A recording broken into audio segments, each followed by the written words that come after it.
The massive alien ship appeared on a quiet Tuesday morning, its silver hull gleaming in the sunlight as it moved into Earth's orbit.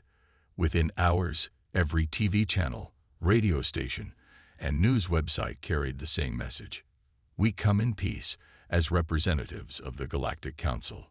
James Miller stood before the mirror in his Washington, D.C. apartment, adjusting his tie for the 10th time. As Earth's chosen ambassador, he carried the weight of humanity's first contact on his shoulders. At 45, with graying temples and steady hands, he had spent his life in diplomatic service. But nothing had prepared him for this. "The shuttle will arrive in 10 minutes, Ambassador Miller," his assistant called through the door. James took one final look in the mirror, grabbed his briefcase containing Earth's preliminary reports and diplomatic documents, and walked out. The Council's landing site was the National Mall, cleared of tourists and surrounded by military personnel who stood at attention, their rifles held across their chests. As the alien shuttle descended, its anti-gravity technology making it silent as a whisper, James couldn't help but notice how it made Earth's best aircraft look like children's toys. The shuttle doors opened with a soft hiss, revealing three beings. The lead alien, tall and elegant with blue-tinted skin, stepped forward. "I am High Counselor Reed," it said through a translator device. "We welcome Earth to the greater galactic community." The initial meeting went smoothly until they reached the topic of Earth's military capabilities. When James presented information about Earth's defense forces, including their weapons systems, an unmistakable sound echoed through the conference room. Laughter. "You still use projectile weapons?" High Counselor Reed asked, amusement clear in their translated voice. "Pieces of metal propelled by chemical explosions." The other council representatives exchanged glances that could only be described as condescending. "Our weapons have proven effective for our needs," James replied diplomatically, though he felt his face grow warm. The High Counselor activated a holographic display. "Let me show you real weapons, Ambassador." The display showed sleek rifles firing beams of energy, vehicles protected by force fields that shimmered like soap bubbles, and ships that could destroy targets from orbit with precision lasers. "Your species has potential," Reed continued, "but you must understand. Projectile weapons are relics of a primitive past. The Council's membership requirements include modernizing your military with proper energy-based weapons. We will, of course, provide the necessary technology. Under our supervision." James noticed something in the High Counselor's tone, a hint of something beneath the diplomatic veneer. He had spent decades reading people across negotiating tables, and while these weren't people in the usual sense, that skill was telling him something wasn't quite right. "And if we wish to maintain our current military systems alongside these new technologies?" James asked carefully. Reed's expression shifted slightly. "That would be unnecessary, and against Council regulations. All member species must adopt standardized defense technologies. It's for the greater good of the galactic community." Later that evening, in a secure room deep within the Pentagon, James sat with General Laura Hayes and other military leaders. The meeting had stretched for hours as they discussed the Council's proposals. "They're asking us to completely disarm and rebuild our military their way," General Hayes said, her fingers drumming on the thick folder before her. "Am I the only one who sees a red flag?" "No," James replied, thinking about the laughter, the condescension, and that subtle something in Reed's tone. "Their technology is impressive, but they're too eager to have us scrap our entire defense system," Hayes finished. "I've read enough history to know what happens when a technologically superior force insists on disarming those they claim to protect." James looked around the room at the serious faces of Earth's military leadership. "They think our weapons are primitive jokes. Maybe that's not such a bad thing. Let them laugh. Let them underestimate us." "What are you suggesting, Ambassador?" "I'm suggesting we play along. To a point. Accept their membership offer, learn what we can about their technology. But quietly, very quietly, we keep our primitive weapons." In fact, he leaned forward, lowering his voice despite the room's security. "We should accelerate our ballistic weapons research. Something tells me we might need it." The room fell silent as the implications sank in. Humanity would join the galactic community, but they would do so with their fingers crossed and their powder dry. Tomorrow, James would meet with the council again, armed with carefully crafted acceptance speeches and diplomatic smiles. But tonight, in this secure room, Earth's leaders began preparing for a future they hoped wouldn't come, but suspected might be inevitable. Captain Tom Walker couldn't shake the feeling that something was wrong. Sitting in the newly built Galactic Council Library in New York, he scrolled through historical documents about other species that had joined the Council. As head of Earth's Military Intelligence Division, he had been tasked with learning everything he could about their new allies. The pattern jumped out at him like a spotlight in darkness. Every species that joined the Council followed the same path. First contact, technological gifts, military restructuring, and then silence. Species after species simply faded into the background of Council records, mentioned only as protected members or developing races. His tablet pinged with an urgent message from his team analyzing Council shipping records. "Captain, you need to see this immediately." The data showed massive resource shipments leaving the territories of these protected species, far more than their official trade agreements indicated. Something wasn't adding up. "Computer, show me the current locations of Earth's off-world mining colonies," Tom commanded. The holographic display lit up, showing Earth's dozen mining operations scattered across the solar system. Then he overlaid the Council's recent patrol routes. His heart sank. Council ships had been gradually increasing their presence near Earth's most productive mining sites. They called them peacekeeping patrols, but the pattern was impossible to ignore. In Washington, Ambassador Miller was having his own troubles. The Council representatives had become increasingly insistent about Earth's military conversion timeline. They wanted all conventional weapons destroyed within 6 months, far faster than their original one-year proposal. "High Counselor Reed," James said during their weekly meeting, "such a rapid conversion could leave Earth vulnerable if any problems arise with the new systems." Reed's blue-tinted skin seemed to darken slightly. "Ambassador, surely you don't doubt the reliability of Council technology." Perhaps this reluctance suggests Earth isn't ready for full membership. The threat was subtle but clear. James forced a diplomatic smile. "Not at all, High Counselor. We're merely being thorough in our preparation." That evening, in an old bunker deep beneath the Rocky Mountains, General Hayes reviewed the latest weapons test results. The bunker, officially decommissioned years ago, now served as one of Earth's secret research facilities. "Show me the new round design," she ordered.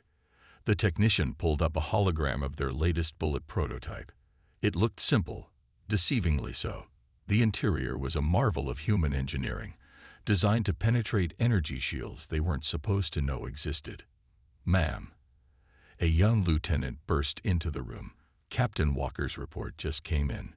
You need to see this." The report confirmed their worst fears. The Council wasn't just patronizing.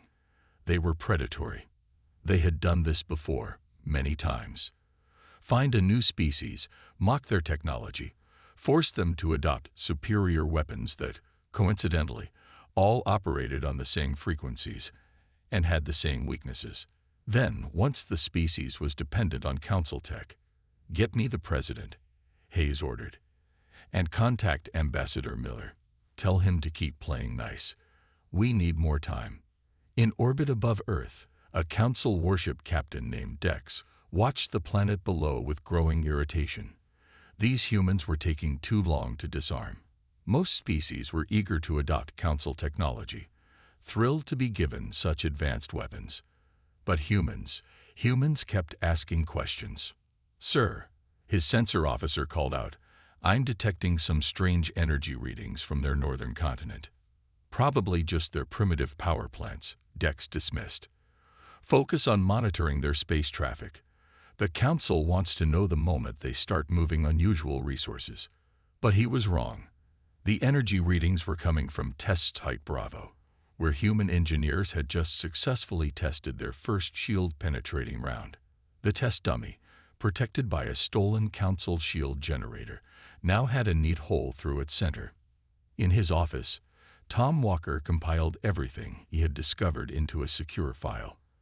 The Council's true nature, their pattern of exploitation, the fate of other species, it was all there. He labeled it Project Cassandra and sent copies to key military and government leaders around the world. The warning signs were clear. The Council wasn't laughing anymore, but neither were the humans. In secret facilities around the globe, humanity prepared for what they increasingly believed was inevitable. They would play along, smile, and nod. But they would also be ready. As Tom stared at his computer screen, a final thought struck him. The Council thought Earth's weapons were primitive. But sometimes the old ways were the best ways, and humanity had gotten very, very good at their old ways. Intelligence Officer Mark Roberts crouched in the darkness of the Council space station's maintenance tunnel, his heart pounding. He shouldn't be here. Humans weren't allowed in restricted areas. But after 3 months of working as a cultural liaison on the station, he had finally found his chance to access the Council's secure databases. The data chip in his hand, barely the size of his thumbnail, contained a virus designed to slip through Council cybersecurity. As he plugged it into the access port, Mark whispered a silent prayer. If he was caught, Earth's governments would deny any knowledge of his mission. The screen before him flickered to life, streams of alien text scrolling past. His neural translator, another piece of technology humans weren't supposed to have, began decoding the information. What he found made his blood run cold. The Council wasn't just exploiting their protected species, they were systematically stripping them of all independence. Each civilization that joined their ranks followed the same tragic path: disarmament, dependency, and finally, complete economic slavery. Back on Earth, in the underground facility beneath the Rocky Mountains, General Hayes watched as another test round slammed through a Council shield barrier. The new tungsten carbide alloy, enhanced with elements that the Council didn't even know humans could refine, had performed perfectly. "Time to penetration," she asked. 0.03 seconds, Mom, the technician replied. The shield had no effect. Hayes allowed herself a small smile. The Council's energy shields were designed to stop plasma weapons and energy beams, the weapons they forced everyone to use. They had never needed to defend against good old-fashioned bullets moving at hypersonic speeds. In orbit, aboard the Council station, Mark's heart nearly stopped as footsteps echoed down the corridor. He quickly yanked the chip free and pressed himself deeper into the shadows. 2 Council guards walked past, discussing their latest peacekeeping mission. "These humans are stubborn," one said. "Command wants us to increase patrols near their Mars colonies." "Why wait?" the other replied. "The sooner we get them in line, the better. They're starting to ask too many questions." After they passed, Mark checked his chip. He had everything: internal communications, military plans, and most importantly, technical specifications of their shield systems. As he made his way back to his quarters, he composed a message in his head. Tonight's transmission to Earth would be very interesting. Ambassador Miller sat in his office, reading Mark's report with growing anger. The Council's database had revealed their ultimate plan. Once a species was fully dependent on Council technology, they would simply shut it all down. Every weapon, every shield, every piece of advanced tech had a hidden kill switch. His secure phone buzzed. "Mr. Ambassador," General Hayes's voice was tight with urgency. "We've completed the analysis of Officer Roberts' data. It's worse than we thought. The Council doesn't just control their member species' military technology. They can disable everything. Power plants, transportation, communications." "How long have they been doing this?" James asked. "Centuries. They find worlds, charm them with advanced technology, then essentially turn them into slave colonies. The resources they take, they use them to find and trap more civilizations. In the depths of another secret facility, This one buried beneath the Australian outback. Human scientists worked tirelessly. They had taken Council technology and done something the aliens never expected. They learned how it worked, then chose not to use it. Instead, they took those principles and applied them to ballistic weapons. The result was a new generation of rifles, artillery, and ship-mounted guns that looked deceptively simple. The Council's spies would see nothing but primitive projectile weapons. They wouldn't realize that inside each shell was technology that matched their own.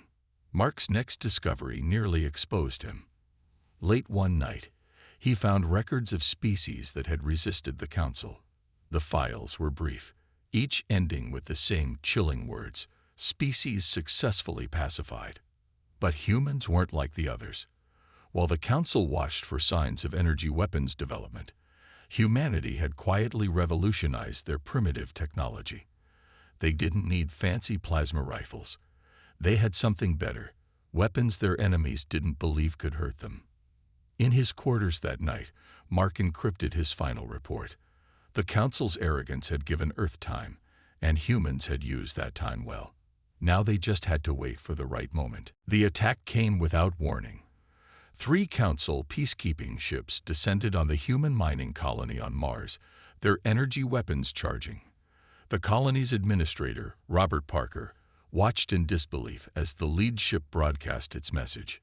This facility has been found in violation of Council regulations. Submit to immediate inspection and control. Robert knew what that meant. He had read the classified reports. This was how it always started. The Council would find some violation, take control temporarily, and then simply never leave. He opened a secure channel to Earth Command. This is Mars Colony Alpha. We are under Council aggression. Request immediate instructions. In the Pentagon's war room, General Hayes and Ambassador Miller watched the situation unfold. The moment they had prepared for had finally arrived. Give the order, Miller said quietly. Hayes picked up her secure phone. Authorization Sierra 7 Delta. Execute Defense Plan Omega. On Mars, hidden doors slid open in the colony's outer walls. What emerged looked like simple gun turrets, the kind the Council had laughed at during their first inspection. Ancient technology, they had called it. Primitive weapons for a primitive species. The Council ships didn't even raise their shields. Why waste energy defending against projectile weapons? The first round struck the lead ship's hull at 30,000 meters per second. The specially designed shell, carrying its secret payload of human ingenuity, pierced the hull like paper. The ship's reactor containment failed catastrophically. Impossible. The Council commander screamed as his flagship split apart. The other ships frantically raised their shields. Too late. More rounds tore through their defenses as if they weren't there. In orbit around Earth, Council High Commander Dex received the distress call. What do you mean their weapons penetrated the shields? They're using primitive projectile technology. But the evidence was undeniable. 3 of their most advanced ships, destroyed by weapons they had dismissed as obsolete. The response from Council High Command was immediate. Demand immediate human disarmament. Use any force necessary. Ambassador Miller stood before the emergency session of the UN Security Council, his face grim. The Council has shown their true intentions. They attempted to seize our Mars colony by force, an act of clear aggression. Screens around the room showed the Council's ultimatum. Surrender all weapons within 24 hours or face destruction. But now, humanity had proof of what surrender really meant. In secret bases around the world, weapon stockpiles emerged from underground bunkers. Rifles that looked simple but contained revolutionary technology. Artillery pieces that could punch through any known defense. Ships armed with guns that fired shells capable of splitting Council cruisers in half. They think we spent the last year trying to copy their energy weapons, General Hayes told her commanders. They don't realize we spent it making our primitive weapons better than anything they have. The Council's next attack came at Earth's lunar base. This time, they raised their shields immediately. It made no difference. Humanity's enhanced weapons tore through their defenses just the same. In his quarters aboard the Council station, Mark Roberts transmitted his final message to Earth. Council fleet mobilizing. Full invasion force. They're afraid now. They've realized their mistake. The Council's vast armada appeared in Earth's orbit within hours. Thousands of ships, all bristling with energy weapons that had subjugated countless civilizations. High Commander Dex's voice boomed across all frequencies. Your resistance is futile. Submit to Council authority or be destroyed. In response, humanity launched their first counterattack. From hidden bases on the Moon, Mars, and Earth, weapons the Council had laughed at roared to life.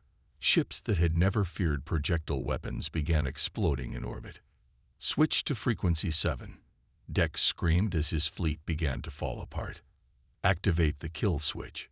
But nothing happened. Humanity wasn't using Council technology. There was nothing to switch off. As the battle raged in orbit, Ambassador Miller sent a message to all Council ships. You laughed at our weapons. You called them primitive. Now learn why humanity never gave them up. The spark had been lit. The Council's greatest mistake wasn't underestimating human weapons. It was underestimating human determination. The war they never expected had begun, and their laughter had turned to screams. The news spread across Council space like wildfire. Humans had done the impossible. In the 2 weeks since the battle at Earth, reports filtered through the galactic communication networks. Videos of Council ships, their mighty shields useless against simple metal projectiles, played on screens across 1,000 worlds. In the Council's Grand Assembly chamber, High Counselor Reed faced an angry gathering of leaders. How could you let this happen? They demanded. These primitives were supposed to be contained. Our fleets are gathering for a final assault, Reed assured them. These humans merely caught us by surprise. They cannot stand against our full might. But in the shadows of the chamber, representatives from other protected species watched with growing hope. Humans had found a way to fight back. On Earth, General Hayes coordinated with military leaders worldwide. Their secret weapon production facilities, hidden in mountains and under oceans, worked at full capacity. Every ship they lost could be replaced with 10 more, each armed with weapons the Council couldn't stop. Status report, she called out in the war room. Council forces retreating from Mars sector, an officer responded. Luna Base reports all enemy ships destroyed or driven off. They're learning to fear our guns, ma'am. Ambassador Miller, now serving as humanity's voice to other species, received an encrypted transmission. It came from the Centauri, a species that had fallen to Council control centuries ago. We have watched your resistance, the message read. Our people remember how to make the weapons our ancestors used. Tell us how we can help. Similar messages arrived from other subjugated species. The Arcturus, the Vega Collective, the Tau Miners, all reached out in secret. The Council's carefully constructed empire of fear began to crack. In orbit around Jupiter, a Council battle fleet prepared to attack Earth's outer colonies. Admiral Dex, demoted after his failure at Earth, but still in command, addressed his crews. These humans think their primitive weapons make them strong, he sneered. We will show them the true power of the Council. The fleet jumped into attack formation, but as they approached the colony, their sensors detected something new. Hundreds of small objects, moving at incredible speeds. Evasive action, Dex screamed. Too late. The projectiles, guided by simple but effective targeting systems, struck with devastating accuracy. Each round carried a payload that turned the Council's own shield frequency against them, creating feedback loops that tore ships apart from the inside. On Earth, Mark Roberts, safely returned from his spy mission, worked with scientists to decode more Council secrets. Each discovery was immediately shared with their growing network of alien allies. Their entire system is built on fear and control, he explained to General Hayes. They never expected anyone to simply reject their technology and find a better way. The Council's response was brutal. They attacked 3 human colonies simultaneously, expecting to overwhelm Earth's defenses. Instead, they found each colony protected by weapons that looked like ancient artillery but fired shells containing humanity's latest innovations. How are they doing this? A council commander demanded as his ships exploded around him. These are just projectile weapons. But they weren't just anything. Humanity had taken the basic principle of projectile weapons and advanced it beyond anything the Council had imagined possible. While they focused on energy weapons, humans had revolutionized the physics of kinetic impact. In a secure facility beneath the Pacific Ocean, Ambassador Miller met with representatives from 20 formerly subjugated species. Each had managed to preserve or recreate their original weapons technology. "The Council fears us now," Miller told them. "Not because our weapons are stronger, but because we've shown their weakness. We've proven they can be fought. They can be beaten." The revolution was spreading. On 100 worlds, ancient weapons were pulled from hidden caches. Species that had lived in fear for generations began to remember their strength. The Council had laughed at human weapons. Now those same weapons were dismantling their empire, piece by piece. Their arrogance had blinded them to a simple truth. Sometimes the old ways were the best ways, especially when enhanced by centuries of human innovation. As reports of new uprisings flooded in, General Hayes allowed herself a small smile. "They should have remembered," she said quietly. "On Earth, we never stopped making our weapons better. We just let them think we had." Deep within the former Council space station now orbiting Earth, representatives from 30 different species gathered around a massive holographic display. Their differences were striking. Some had scales, others fur. Some breathed nitrogen instead of oxygen. But they all shared one thing: a burning desire for freedom. Ambassador Miller stood at the head of the table, pointing to red dots scattered across the galaxy map. "These are the Council's primary military bases. For centuries, they've used these to maintain control over all of us. And now they're vulnerable," added Commander Lisa Drake, Earth's new fleet coordinator. She highlighted several green points on the map. "Our joint forces have already liberated these sectors. The Council's control is breaking." A tall reptilian being named Kral, representing the Arcturus system, stepped forward. "My people have succeeded in reproducing your shell designs. We've adapted them to our old mass drivers." The Council fleet in our sector was surprised. The room filled with appreciative chuckles. More species were discovering that their obsolete weapons, enhanced with human innovations, could punch through Council defenses like paper. In his private command center, High Counselor Reed watched his empire crumble. The humans hadn't just found a way to fight back. They'd shown others how to do it too. Reports of defeats came in hourly now. "Send the order," he commanded his subordinates. "Activate all kill switches. Shut down every piece of Council technology we've given to these ungrateful species." But the order had no effect. The rebelling species had abandoned Council technology, returning to their original weapons with new improvements.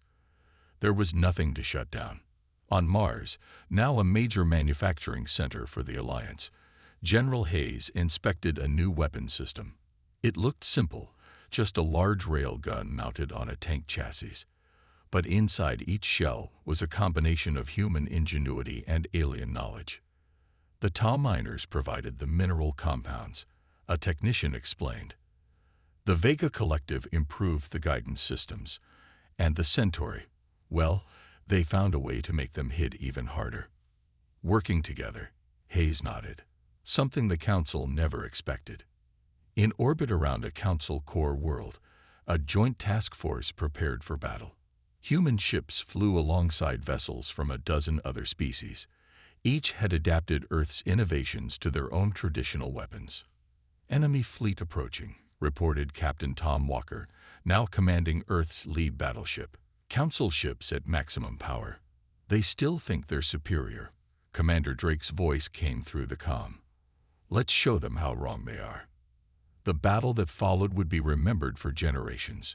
Council ships, their energy weapons blazing, faced a storm of enhanced projectiles from all directions. Their shields, designed to stop energy attacks, might as well have been missed trying to stop a hurricane. Back on Earth, Mark Roberts coordinated intelligence from multiple species. Each former council subject had kept secrets, preserved knowledge, maintained old weapons in hidden places. Now all that knowledge was being shared. The council built their power on making everyone the same, he told Miller during a brief meeting. We're winning because we're all different, fighting our own ways but working together. The alliance grew stronger each day. Species that had been enemies under council rule found common ground in their fight for freedom. Ancient trading routes reopened. Cultural exchanges began. The galaxy was coming alive again. In a secret bunker on the council's capital world, Reed received the final report he had feared. The combined fleet was approaching. Ships from Earth, Arcturus, Centauri, and dozens of other worlds, all armed with weapons his forces couldn't stop. How did this happen? He wondered aloud. They were primitives. Their weapons were jokes. But the joke had been on the council. While they focused on enforcing uniformity across the galaxy, humanity had shown that true strength came from diversity. Each species brought something unique to the alliance, making it far stronger than the sum of its parts. As the combined fleet prepared for their final assault on the council's capital, Ambassador Miller sent a message to all allied ships. Remember, we're not fighting for revenge. We're fighting for a free galaxy where every species can follow its own path. The council laughed at our differences. Now those differences will be their downfall. The council's capital station hung in space like a massive silver wheel, its crystalline spires gleaming in the light of 3 suns.